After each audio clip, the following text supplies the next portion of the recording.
अस्सलाम वालेकुम, मेरा नाम मोहम्मद तलहा। आज इस वीडियो के अंदर इस सेशन के अंदर हम कंप्यूटर साइंस के बारे में डिस्कशन करेंगे। What is computer science, what is the scope of computer science and importance of computer science and which universities are best for computer science in Pakistan. मैंने इस 3 चैप्टर में इस वीडियो को डिवाइड किया।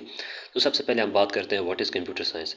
कंप्यूटर साइंस नाम से ज़ाहिर है कि एक कंप्यूटर रिलेटेड फील्ड है जिसमें हम सॉफ्टवेयर को भी टच करते हैं, हार्डवेयर को भी टच करते हैं, डाटा बेसिस को टच करते हैं, एल्गोरिथम्स मैथमेटिकल एस्पेक्ट के ज़रिए स्टडी किए जाते हैं। तो ये जो फील्ड है कंप्यूटर साइंस की, ये थ्योरेटिकल बेस्ड फील्ड है। सबसे पहले अपना डाउट क्लियर कर लेना है कि ये थ्योरेटिकल बेस्ड फील्ड है। इस तरह नहीं है जिस तरह के सॉफ्टवेयर इंजीनियरिंग की फील्ड है। सॉफ्टवेयर इंजीनियरिंग की जो फील्ड है वो स्टडी करते हैं डाटा एनालिसिस को, software analysis, software testing, software design, software development, इस चीज़ के ऊपर जाते हैं। वो प्रैक्टिकली इंप्लीमेंट कर रहे होते हैं उस चीज़ को। लेकिन जो कंप्यूटर साइंस की फील्ड है वो इस चीज़ के ऊपर फोकस करती है कि हाउ कंप्यूटर वर्क्स, कंप्यूटर कैसे काम करता है। वो थ्योरी में उसको स्टडी करते हैं। तो लेकिन ये सब चीज़ों को इन टच रखते हैं, सब चीज़ों को टच ज़रूर करते हैं। वो सॉफ्टवेयर को भी टच कर रहे हैं, हार्डवेयर के भी बारे में भी जानते हैं और डाटा सिक्योरिटी के बारे में भी जानते हैं। तो वो एक ऑलराउंडर फीलिंग आती है उस कंप्यूटर साइंस पर्सन को। अब उसके बाद जिस तरह के हम जानते हैं कि एक क्रिकेट टीम के अंदर ऑलराउंडर की बड़ी इंपॉर्टेंस होती है। वो बैटिंग भी कर रहा है, वो बॉलिंग भी कर रहा है और फील्डिंग तो उसे करनी ही पड़ती है। तो उसकी एक इंपॉर्टेंस टीम के अंदर बढ़ जाती है। ठीक है। उसके बाद इसी तरह मार्केट प्लेस के अंदर कंप्यूटर साइंस पर्सन की इंपॉर्टेंस इसलिए बढ़ जाती है क्योंकि वो बहुत सारी फील्ड्स को जानता होता है।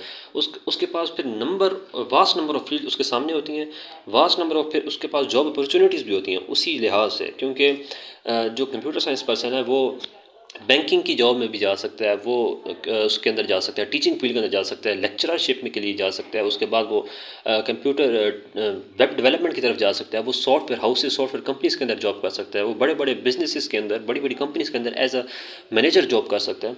तो उसके पास नंबर ऑफ़ फील्ड्स अवेलेबल होती हैं उसको चूज़ करने के लिए। तो इसलिए मैं ये कह सकता हूँ कि जॉब अपॉर्चुनिटीज़ जो हैं वो कंप्यूटर साइंस पर्सन के लिए बहुत ज़्यादा हैं मार्केट प्लेस के अंदर। अब हम बात करते हैं what is the scope of computer science in future. तो हम सब जानते हैं कि दुनिया जो है इस टाइम टेक्नोलॉजी के ऊपर शिफ्ट हो रही है, रोबोटिक्स की तरफ शिफ्ट हो रहे हैं। तो ये सारी चीज़ें कंप्यूटर साइंस के ज़रिए चलाई जाती हैं। कंप्यूटर रिलेटेड फील्ड जितनी भी हैं, चाहे वो सॉफ्टवेयर इंजीनियरिंग है, चाहे वो कंप्यूटर साइंस है, चाहे वो इंफॉर्मेशन टेक्नोलॉजी है, चाहे वो आर्टिफिशियल इंटेलिजेंस है, साइबर सिक्योरिटी है, ये सारी fields top of the list आती हैं।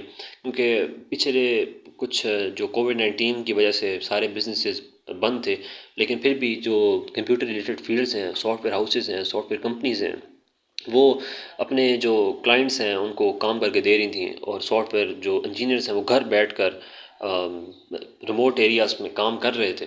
तो इस वजह से मैं ये कह सकता हूँ कि ये फील्ड जो है वो टॉप ऑफ द लिस्ट है। इसका स्कोप बहुत ज़्यादा हाई है आने वाले वक्तों में, और अभी भी बहुत ज़्यादा है और आने वाले वक्तों में और ज़्यादा हो जाएगा। क्योंकि मैं अगर आपको बताऊँ कि आजकल बड़े बड़े होटल्स के अंदर, बड़े जो बाहर के मुल्क हैं, फॉरेन कंट्रीज़ के अंदर, जहाँ पहले रिसेप्शन के ऊपर मैन खड़ा होता था, वहाँ पर अब मैन पावर को कम करके रोबोट खड़े किए हुए हैं। उन रोबोट से वही काम ले रहे हैं जो पहले इंसान किया करता था। तो वो किसकी मरहूनी मिन्नत है, वो आर्टिफिशियल इंटेलिजेंस की मरहूनी मिन्नत। इसलिए अगर आप जाना चाहते हैं कंप्यूटर साइंस की फील्ड के अंदर, कंप्यूटर रिलेटेड किसी भी फील्ड के अंदर, मैं सिर्फ कंप्यूटर साइंस की बात नहीं कर रहा, मैं जनरल फील्ड बता रहा हूँ कि कंप्यूटर रिलेटेड कोई भी फील्ड है, आप उसमें जा सकते हैं। आपके पास जॉब अपॉर्चुनिटीज़ और सैलरी बहुत ज़्यादा होती है, जॉब अपॉर्चुनिटी बहुत ज़्यादा होती हैं। तो अगर आपके अंदर कोई कन्फ्यूजन है जाने के लिए कि मैं इसको चूज़ करूँ या ना करूँ, तो फिर आपको माइंड फ्रेश करके और क्लियर माइंड के साथ इस फील्ड में जाना चाहिए।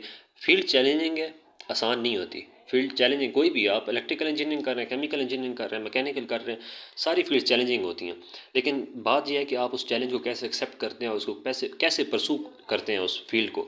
तो ये फील्ड इतनी मुश्किल नहीं है, चैलेंजिंग ज़रूर है, लेकिन अगर आप इसके साथ यूज़ थ्रू हो सकते हैं। और फिर इसके बाद बहुत सारे ऐसे नई टर्म्स हैं, नई चीज़ें हैं जो आपको स्टडी करनी पड़ेंगी, लेकिन आप ऐसे से उसके अंदर सेट हो जाएंगे। अगर मैं बात करूँ यूनिवर्सिटीज़ की, तो मेरा अपना ओपिनियन ये है कि इस फील्ड के अंदर यूनिवर्सिटी जो है, प्राइवेट यूनिवर्सिटी को प्रेफरेंस देनी चाहिए। क्योंकि वो एक अपडेटेड सिलेबस पढ़ाते होते हैं, ना कि गवर्नमेंट यूनिवर्सिटीज़ को। गवर्नमेंट यूनिवर्सिटीज़ भी नो डाउट अच्छी हैं, कुछ अच्छी यूनिवर्सिटीज़ भी हैं इस फील्ड के लिए। इस फील्ड की बात करूँ, वैसे अगर हम मैकेनिकल इलेक्ट्रिकल करना चाहते हैं तो फिर बेशक यूटी लाहौर को प्रेफर करें, नस्ट को प्रेफर करें, वो सारी चीज़ें अलग हैं। लेकिन अगर आप कंप्यूटर रिलेटेड फील्ड के अंदर जाना चाहते हैं तो फिर आपको प्रेफरेंस देनी चाहिए फास्ट यूनिवर्सिटी को, कॉमसेट्स यूनिवर्सिटी को। ये top of the list universities हैं। उसके बाद आपको प्रेफरेंस देनी चाहिए private universities, for example university of central Punjab होगी, सुपीरियर यूनिवर्सिटी होगी, यूनिवर्सिटी ऑफ लाहौर होगी।